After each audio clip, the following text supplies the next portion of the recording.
السلام علیکم، خوش آمدید ہمارے چینل کہانی سینٹر میں۔ دوستو، آج بھی میں آپ کے لیے ایک سچی کہانی لے کر آئی ہوں۔ یہ کہانی ہے ایک معصوم لڑکی جس نے کس طرح محبت میں دھوکہ کھایا۔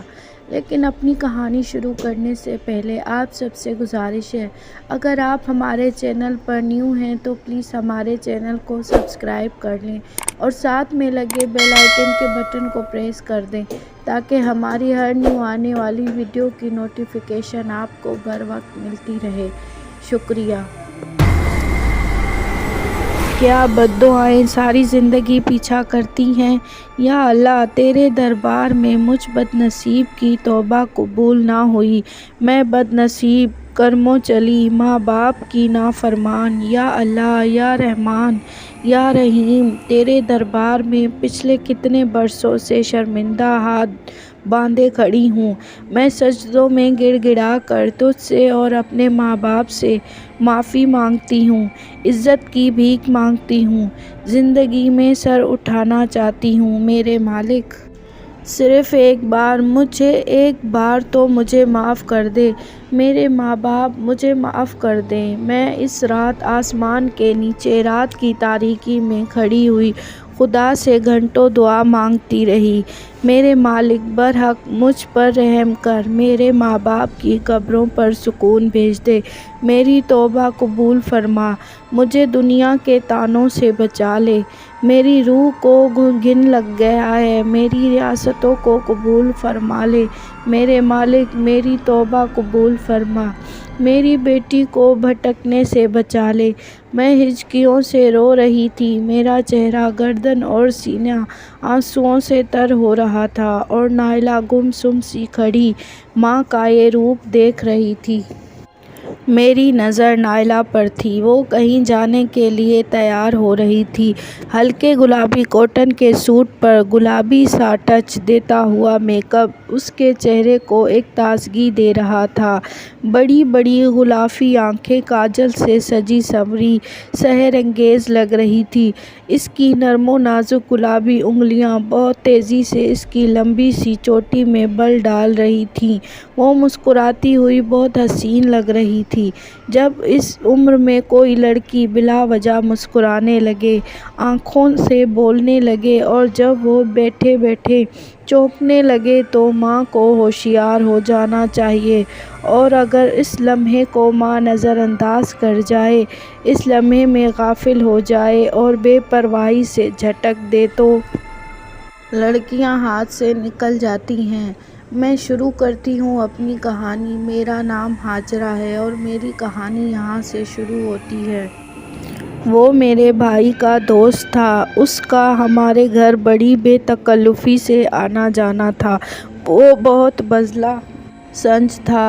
ویسے تو اس سے ابا کی بھی دور پرے کی رشتہ داری تھی، لیکن رشتہ داری پر بھیا کی دوستی زیادہ حاوی تھی۔ وہ جب بھی ہمارے گھر آتا لگتا زندگی آ گئی ہے۔ اس کے برجستہ جملوں پر مجھے بہت سنجیدہ سے ابا جی بھی ہنس پڑتے کہ وہ بات کرنے کے فن سے بخوبی واقف تھا۔ وہ واقعی فنکار تھا۔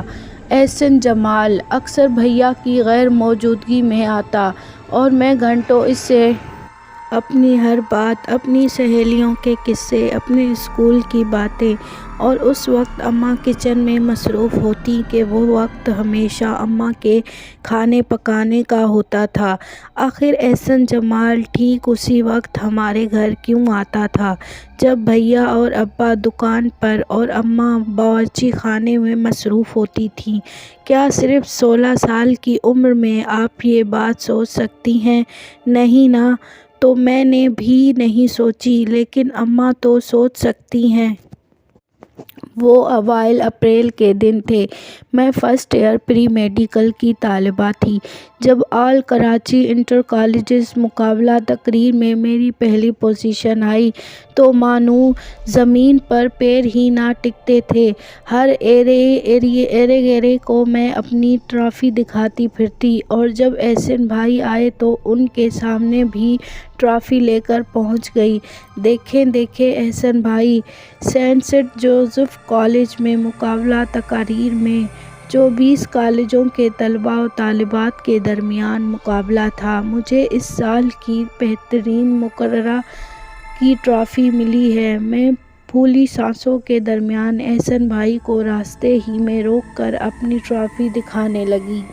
ارے بھائی بے وقوف بچہ، ابھی تو آیا ہے، سانس تو لینے دو۔ اماں نے مجھے گھورکا۔ تو کیوں آئے ہیں 5 دن کے بعد؟ 5 دن سے انتظار کر رہی تھی، میں نے اپنی ازلی بے پرواہی سے جواب دیا، اور اماں سر جھٹک کر مجھے میرے حال پر چھوڑ کر ابا کے لیے کھانا نکالنے چلی گئیں۔ ویری گڈ گڑیا، تم ہو ہی زبردست۔ چلو ٹرافی کو تو ایک طرف کرو، اور یہ بتاؤ کیا واقعی تم کو یاد رہا کہ میں 5 دن سے گھر نہیں آیا اور تم میرا انتظار کرتی رہی؟ احسن بھائی کا ہاتھ نے جانے کب میرے کاندھے پر آ کر ٹھہر سا گیا۔ وہ مجھ پر جھکے لو دیتی آنکھوں کو میرے چہرے پر جما کر پوچھنے لگے۔ مجھے بہت عجیب سا لگا، کچھ مختلف تھا ان کے انداز میں۔ خود بخود میرا ہاتھ میرے دوپٹے پر چلا گیا اور میں اپنے آپ میں سمٹ سی گئی۔ نہ جانے کیوں میں دل ہی دل میں دعا مانگنے لگی کہ اماں کسی طرح کمرے میں آ جائیں یا مجھے آواز دے کر باہر بلا لیں، لیکن اماں تو حسب عادت مجھے بھول کر کچن میں مصروف تھیں۔ وقت کی رفتار نہ کبھی تھمی ہے نہ تھمے گی۔ وقت کا کام ہے گزرنا، اور وہ گزر جاتا ہے، لیکن میری زندگی جیسے ایک نقطے پر ٹھہر سی گئی، اور وہ نقطہ تھا احسن جمال کی محبت۔ میں لاشعوری طور پر نہ جانے کیسے احسن بھائی کی محبت میں گرفتار ہو گئی، بلکہ یہ کہنا زیادہ درست ہوگا کہ انہوں نے مجھے اپنی محبت میں گرفتار کر لیا۔ انہیں محبت کرنا آتی تھی، وہ محبت کروانا بھی جانتے تھے۔ میں بے وقوف چھوٹی چھوٹی باتوں سے خوش ہونے والی، اماں ابا کی لاڈلی، بھیا کی چہیتی، سب بھول گئی۔ یاد رہا تو صرف احسن۔ بعض اوقات انسان کے ساتھ بہت عجیب سے معاملات ہوتے ہیں۔ ایک انسان کی محبت ساری محبتوں پر حاوی ہو جاتی ہے، اچھائی اور برائی کی تمیز مٹا دیتی ہے۔ باپ کی شفقت پر، ماں کی ممتا اور بھائی کی چاہت پر ہم خیالوں میں رہنے والی لڑکیوں کا نفس چھا جاتا ہے۔ ہم سب اقدار بھلا دیتے ہیں۔ مجھے بھی ان دنوں کچھ یاد نہیں رہتا تھا۔ میں جو ہمیشہ ایک گریڈ لے کر پاس ہوتی آئی تھی، اب مجھے پڑھائی میں کوئی دلچسپی نہیں رہی کہ میں مکتبِ عشق میں جو داخل ہو گئی تھی۔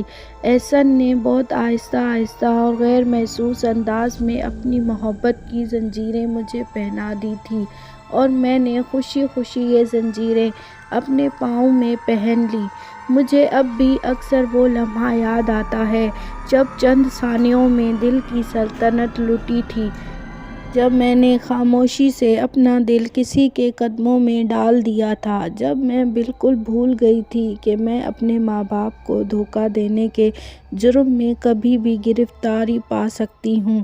وہ عید کی ساپہر تھی۔ ابا اور اماں ہماری اکلوتی پھوپھی کے گھر سیویاں لے کر گئے ہوئے تھے۔ بھیا نہا رہے تھے اور میں صحن میں بچھے تخت پر بیٹھی اپنی شاعری پڑھ رہی تھی کہ میں ایک بہت اچھی شاعرہ بھی تھی۔ احسن نے جانے کہاں سے چلے آئے اور چپکے سے پیچھے سے آ کر میری ڈائری اچک لی۔ پلیز احسن بھائی، میری ڈائری واپس کر دیں گے؟ میری پرسنل ڈائری ہے۔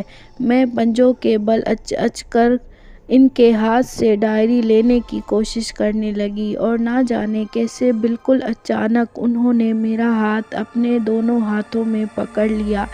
پلیز احسن بھائی، میری آواز جیسے حلق میں پھنس گئی۔ میں پوری جان سے لرز گئی۔ میرا ہاتھ ان کی گرفت میں تھا اور میں دیوار سے لگ گئی کہ اپنے پیروں پر کھڑا رہنے کے لیے مجھے ایک سہارے کی ضرورت تھی، چاہے وہ اینٹوں اور پتھروں سے بنی دیوار ہی ہو۔ میرا ہاتھ چھوڑ دیں پلیز۔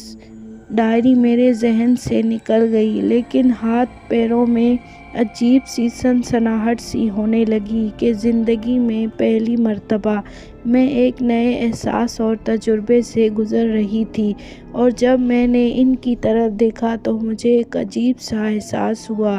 وہ احسن بھائی نہ تھے، وہ ایک مرد تھے اور میں ایک عورت۔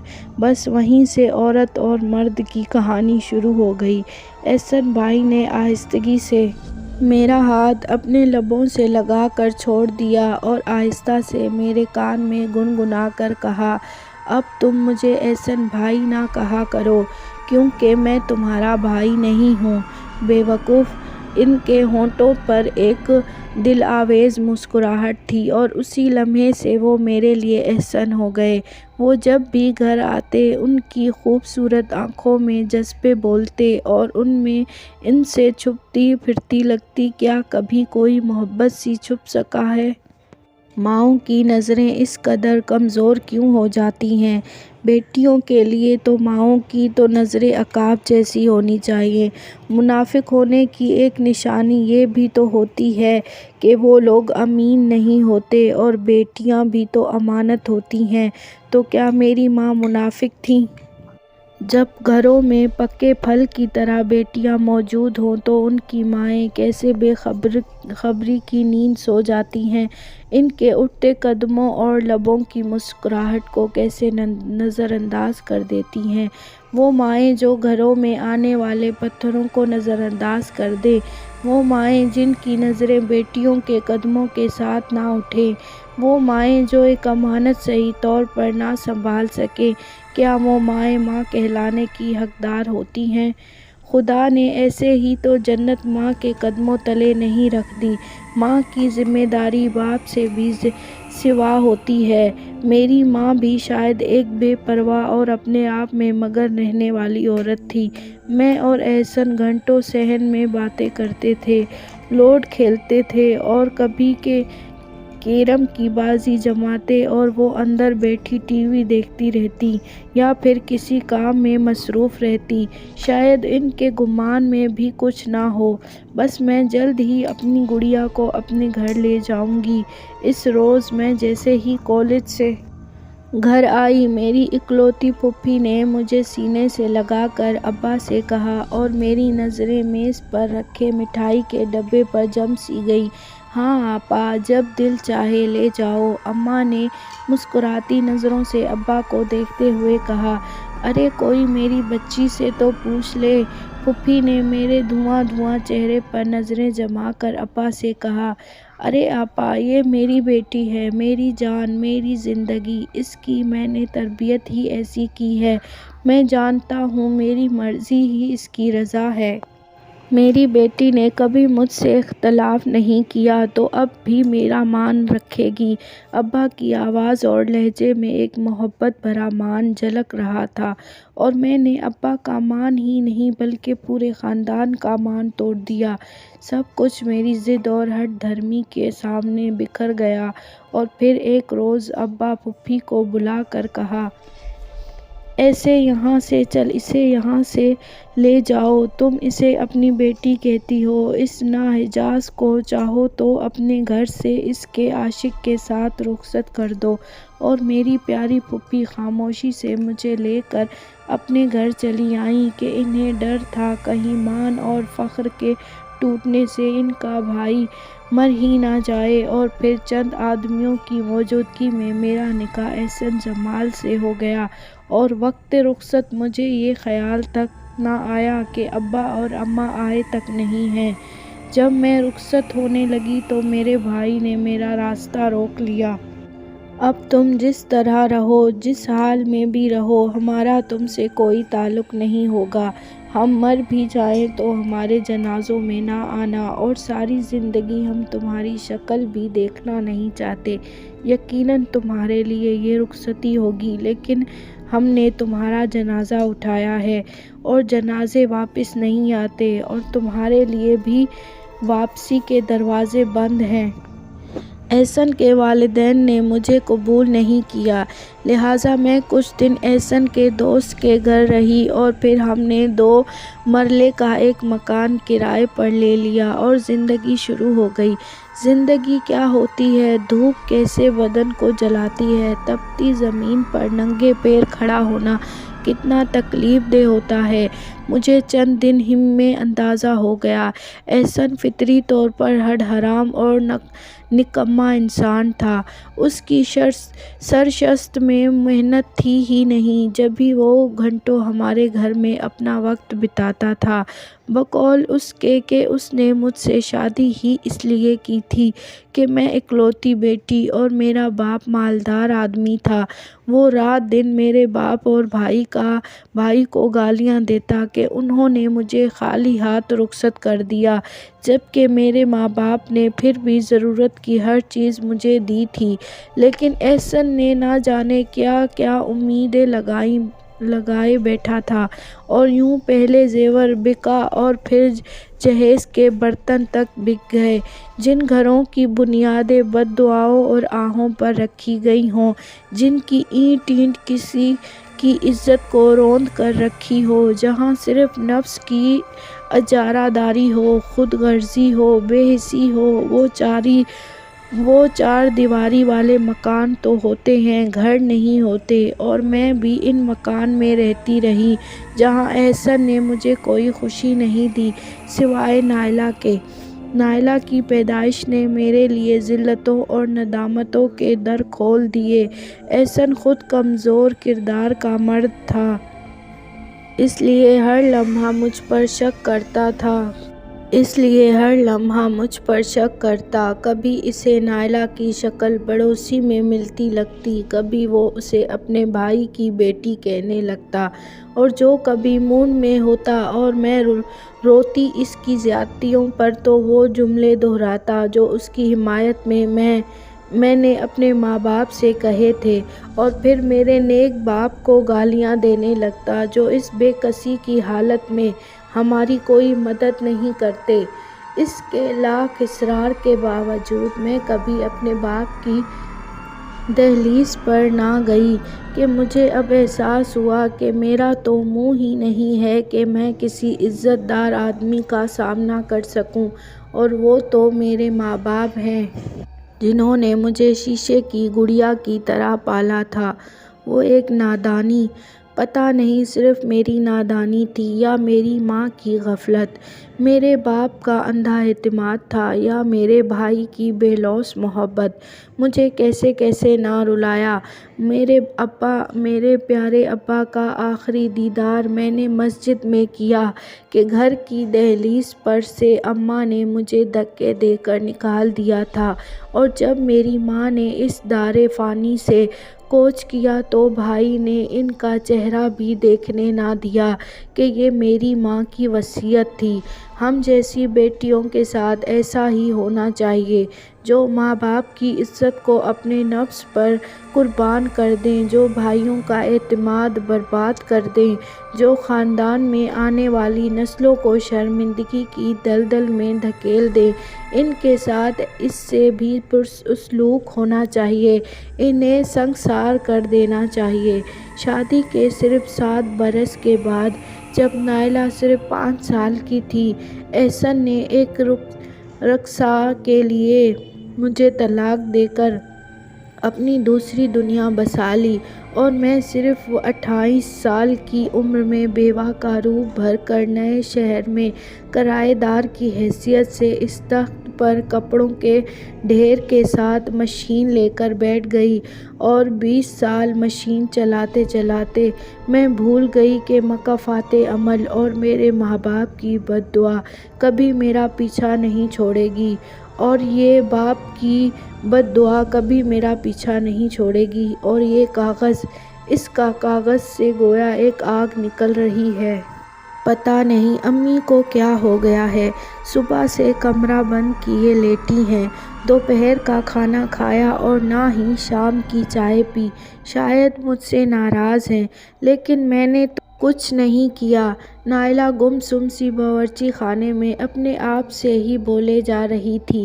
پتہ نہیں امی کس بات کے لیے ہر وقت روتی رہتی ہیں۔ آج بھی صبح جائے نماز پر بیٹھی اس قدر رو رو کر اللہ سے معافی مانگ رہی تھی۔ اپنے ابو کو تو مجھے ہلکی سی شبیہ یاد ہے، اور میں نے اپنی ماں سے زیادہ شریف، باعزت اور نفس عورت نہیں دیکھی۔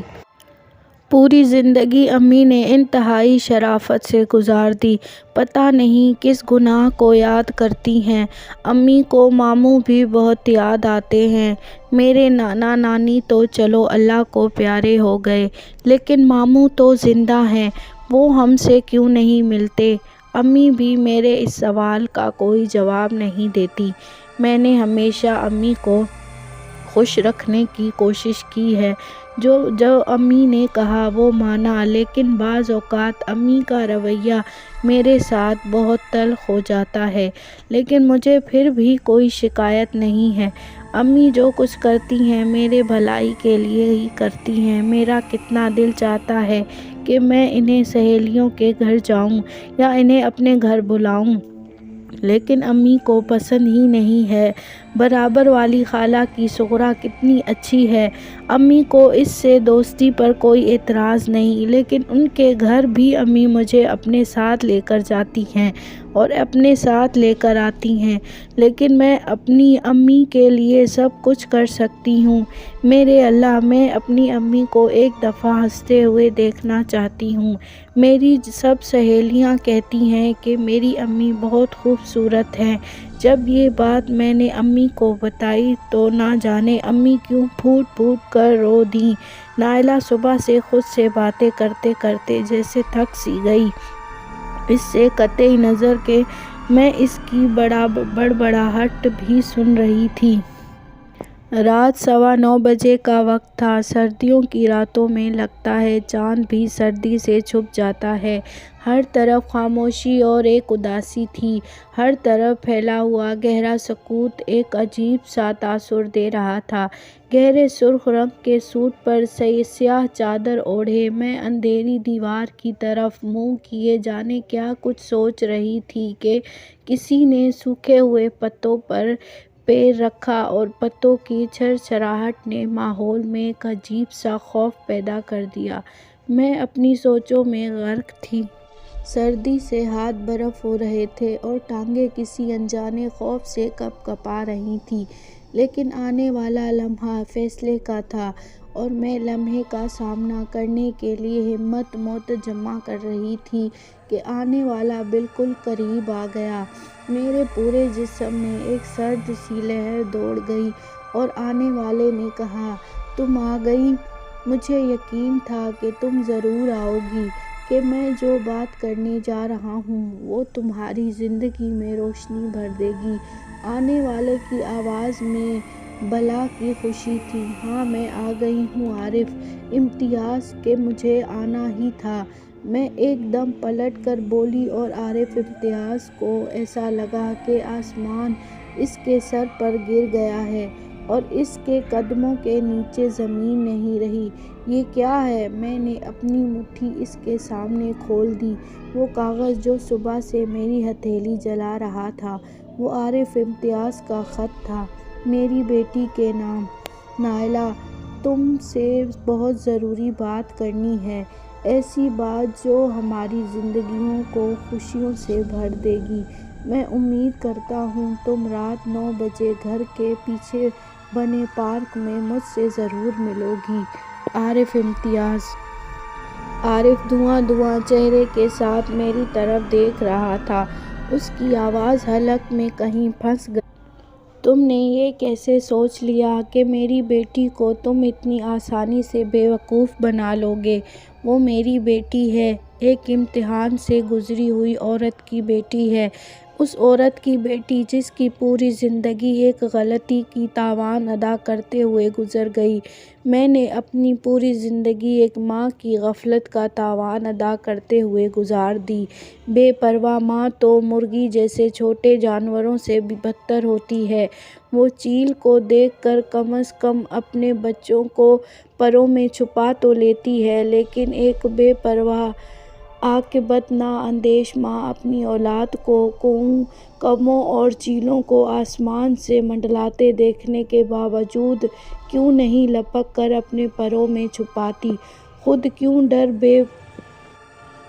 کیوں ڈربے میں جا چھپتی ہیں؟ اور پھر جب اس کے بچوں کو وہ جانور نوچ کھاتے ہیں یا اپنے پنجوں میں دبا کر لے اڑتے ہیں اور کبھی ان کا گوشت کھا کر اور کبھی ان سے کھیل کر کہیں پر بھی کسی بھی گندگی میں یا کسی جنگل میں بھٹکنے کے لیے چھوڑ دیتے ہیں، تو پھر وہ ماں ان بچوں کے لیے کیوں سسکتی ہے؟ میں بھی اپنی بیٹی کو پروں میں چھپا کر رکھنے کی کوشش کر رہی تھی۔ میرے پروں میں کہاں چھید تھے جہاں سے تم نے میری بیٹی پر نگاہ ڈالی؟ میرے باپ کی بد دعائیں کب تک میرا پیچھا کریں گی؟ میرے باپ نے کہا تھا کہ خدا تجھے بیٹی دے اور تیرے جیسی دے، پھر تجھے پتہ چلے گا تو نے میرے ساتھ کیا کیا ہے۔ کہتے ہیں روز کی توبہ دلانہ فرمان اولاد کو بھی فرمانبردار اولاد کی صف میں کھڑا کر دیتی ہے۔ شاید میرا جرم ناقابل معافی ہے اور میرے باپ کی تکلیف ناقابل تلافی تھی۔ میں پھوٹ پھوٹ کر رو رہی تھی۔ عارف امتیاز انہی قدموں پر بغیر کچھ کہے پلٹ گیا اور نائلہ میرے پیچھے بالکل ساکت کھڑی کھڑکی سے تاک رہی تھی۔ وہ تو اپنی ماں کے پیچھے چلی آئی تھی کہ صبح سے ماں کمرہ بند کیے بیٹھی تھی اور اب وہ خاموشی سے کہیں جا رہی تھی۔ اسے کیا پتہ تھا کہ اس کی ماں بدگمانیوں کی انتہا پر تھی۔ پیاری ڈائری، آج امی کی گفتگو سن کر حقیقت میں دل بہت پریشان ہوا ہے۔ کاش امی ایک دفعہ مجھ سے پوچھ لیتیں کہ عارف امتیاز کون ہے، میرا اس سے کیا رشتہ ہے۔ میں تو بہت خلوص سے امی کے لیے خوشیوں کے اطمینان کے در کھولنا چاہتی تھی، لیکن امی تو ساری دنیا سے ناراض ہیں۔ مجھے عارف امتیاز نے سب کچھ امی کے بارے میں، میرے ابو کے بارے میں بتا دیا۔ میں تو اپنی امی کی بہت عزت کرتی ہوں، دل سے ان کی شرافت کی، ان کی پاکیزگی کی قدردان ہوں۔ مجھ سے زیادہ کون ان کے شب روز کا گواہ ہوگا۔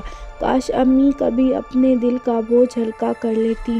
اے میرے پروردگار، میری ماں کی زندگی کی ہر آزمائش کو ختم کر دے، انہیں حقیقی خوشی اور اطمینان دے دے۔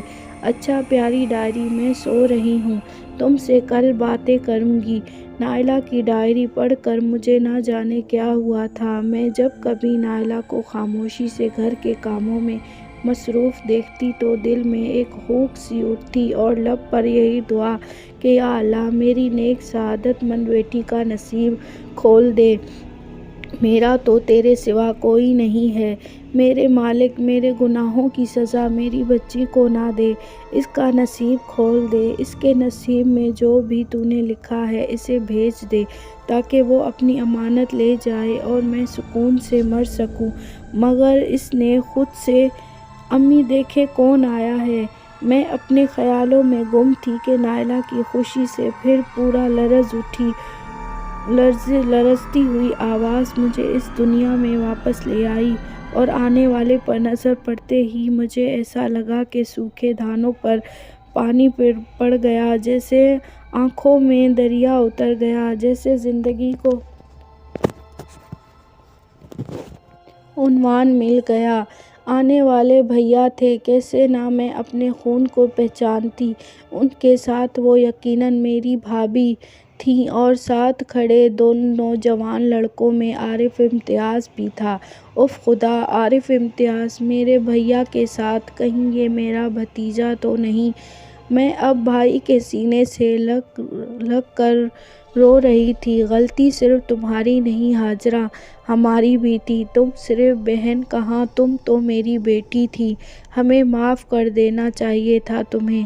جب ہم لوگ کہیں سے سنتے کہ تم پریشان ہو یا تم سلائیاں کر رہی ہو یا احسن تمہیں بہت ستاتا ہے تو ہم بے چین ہو جاتے، لیکن جھوٹی انا ہمارے قدم روک لیتی۔ معاشرے کے اور خاندان والوں کے طعنے ہمیں روک لیتے، لیکن جب ایک روز مجھے پتہ چلا کہ تمہیں طلاق ہو گئی اور احسن اپنی دوسری بیوی کے ساتھ ایک روڈ ایکسیڈنٹ میں مارا گیا تو میں بے حد بے چین ہو گیا۔ جب تمہارے بارے میں معلومات کہیں کی تو پتہ چلا کہ تم تو بہت عرصہ پہلے کسی دوسرے شہر چلی گئی ہو۔ بس جب سے تمہیں ڈھونڈ رہا ہوں۔ عارف میرا بیٹا ہے، تمہارے گھر کے برابر میں اس کا دوست رہتا ہے۔ یہ اپنے دفتر کے کام کے سلسلے میں فیصل آباد سے جب لاہور آیا اور اپنے دوست سے ملنے گیا تو تم باہر دروازے پر کھڑی سبزی خرید رہی تھی۔ میرے بچے تم سے اور تمہاری صورت سے اچھی طرح واقف تھے کہ میری کوئی بات تمہارے ذکر کے بغیر مکمل نہیں ہوتی۔ عارف نے اپنے دوست کی فیملی سے تمہارے بارے میں معلومات حاصل کی، پھر دوست کی بہن کے ذریعے نائلہ سے بات کی، اور اس دن بھی وہ نائلہ سے صرف اس لیے ملنا چاہتا تھا کہ اسے بتا سکے کہ اب تم اکیلی نہیں ہو، اور وہ اسے بتانا چاہتا تھا کہ وہ فیصل آباد جا رہا ہے اس کے بچھڑے ماموں کو لینے۔ بس ہاجرہ، میرے یہ دونوں بچے تمہیں سرپرائز دینا چاہتے تھے۔ بھیا نے ساری تفصیل بتا کر میرے دکھے دل پر جیسے مرہم رکھا۔ تم بہت احتیاط پسند ہو ہاجرہ، اور ایک اچھی ماں کو ایسا ہی ہونا چاہیے۔ عارف نے یہ ہم میں سے کسی نے تمہاری کسی بات کا برا نہیں مانا۔ اب تم ہمیں معاف کر دو، اور ہم نے بھی تمہارے لیے اپنے دل کے دروازے کھول دیے ہیں۔ تم میری نند نہیں، میری بہن ہو، ایک ایسی بہن جس کی شرافت، پاکیزگی اور نیک نامی کی لوگ قسمیں کھاتے ہیں۔ بھابھی بہت عقیدت سے مجھ سے مخاطب تھیں۔ بھابھی، آپ لوگوں نے مجھے وہ خوشی دی ہے کہ میری سمجھ میں نہیں آ رہا کہ میں آپ کے لیے کیا کروں۔ میں روتے روتے مسکرا کر بولی، کچھ نہیں کرنا، بس نائلہ مجھے دے دو۔ عارف کی بات تو طے ہے۔ یہ چھوٹا کاشف اسی سال کنگ ایڈورڈ سے MBBS کر کے فارغ ہوا ہے۔ ہاجرہ، میں اس کے لیے تمہارے آگے جھولی پھیلاتا ہوں۔ نائلہ جیسا گوہر نایاب میری جھولی میں ڈال دو، بھیا التجائیہ انداز میں کہہ رہے تھے، اور میں خوشی سے روتے ہوئے اسبات میں سر ہلاتے ہوئے سامنے کچن میں کھڑی نائلہ کو دیکھ رہی تھی۔ نائلہ شرماتے ہوئے چائے بنا رہی تھی اور عارف اس کی کسی بات پر پیار سے اس کے سر پر چپٹ لگا رہا تھا۔ کاشف سر جھکائے مسکرا رہا تھا۔ میرے دائیں طرف بھیا اور بائیں طرف بھاوج میری کمر کے گرد بازو پھیلائے محبت سے مجھے دیکھ رہے تھے۔ آج میرے چاروں طرف خوشیاں تھیں، اطمینان تھا، دعائیں تھیں، تمام دکھ تکلیفیں اور بد دعائیں کہیں کھو گئیں۔ شکر الحمدللہ کہتے ہوئے میں نے آنکھیں موند کر بھیا کے کاندھے پر سر ٹکایا اور روتے ہوئے کہا، مجھے منظور ہے بھیا، مجھے یہ سب منظور ہے۔ السلام علیکم۔